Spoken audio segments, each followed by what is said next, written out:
What's up, guys? Today I wanted to talk about source conversions. And what source conversions are is basically when you have a voltage source and you have a current source, they're duals of each other.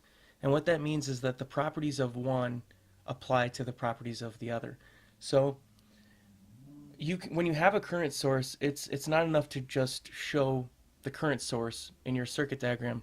What you have to do is you have to show the internal resistance of that current source, because ideal current sources don't have internal resistance, but ideal current sources don't really exist. So every current source is going to have an internal resistance, and we have to represent that on our circuit diagram, and the same is true for voltage sources.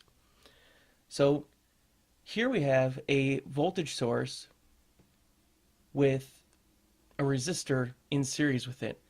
And what this really is the resistor is representing the internal resistance that the voltage source will naturally have.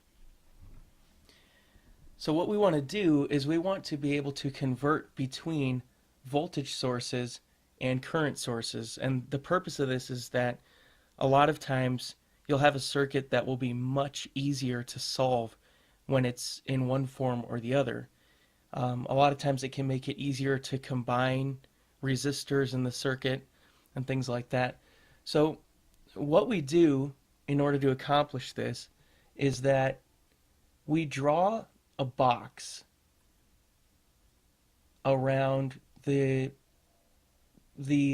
source that we want to convert. So in this case, it's a voltage source.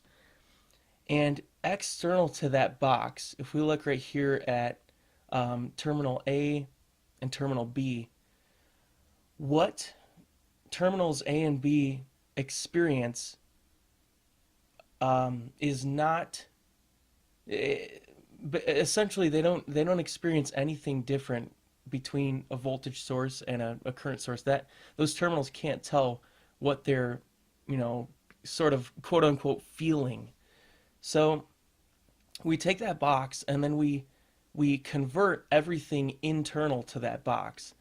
So let me go ahead and get my original color here.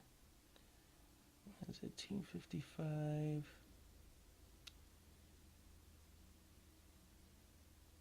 191.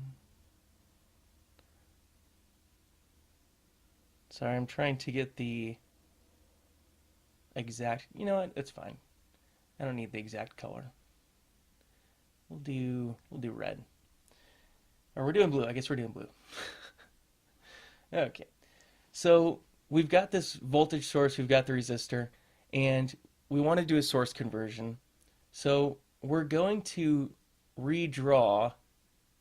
Wow, that's crappy. Sorry.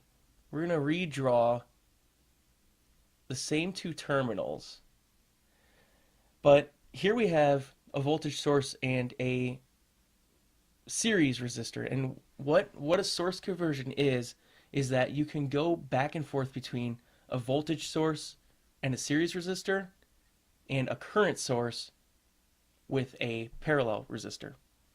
So we'll go ahead and draw the same two terminals, and now I will draw a current source.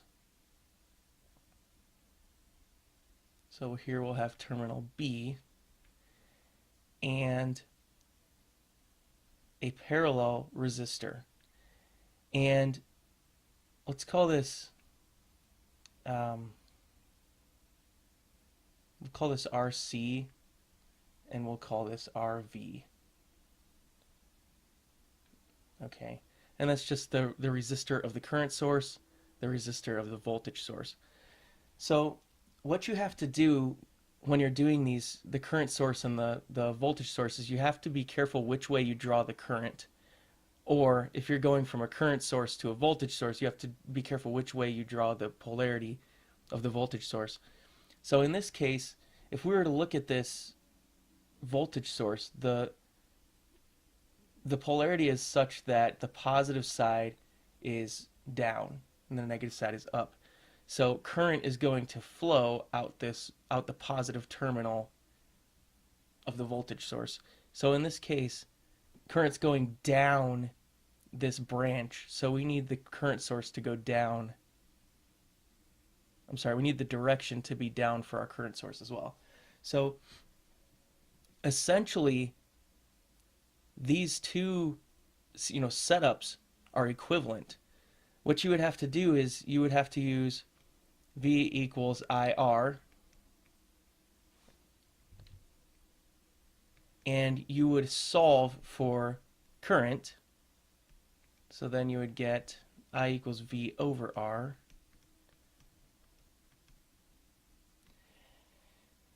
And in this case, you would just take whatever the value is for the voltage source and the resistor and plug it in. So you would originally have voltage source, let's say it's whatever, it's 24 volts. And then we'll have a resistor, let's say it's 2 ohms. So what you would do to convert back and forth, we know that the parallel resistor is going to have the same value as the resistor that we had in series. So this is just going to be 2 ohms as well. And to solve for our current, we found the direction already. It's going to go down because of the polarity. So now we'll just solve. We'll put 24 volts over, 2 ohms. And we'll get that the current is equal to, what am I doing here? 12 amps going down. You always have to specify the direction, which it's technically shown in the drawing here. So put that there. So basically that's it. You have to account for the internal resistance. The resistance of a voltage source is going to be equivalent to the internal resistance of a current source. Those will be equivalent. If you wanted to go back from a current source to a voltage source, it would just be the same thing. It would be V equals IR. So you just use that same formula to convert back and forth between them. And that's about it. I hope you liked the video, and please leave comments and like the video if you did like it. Thanks.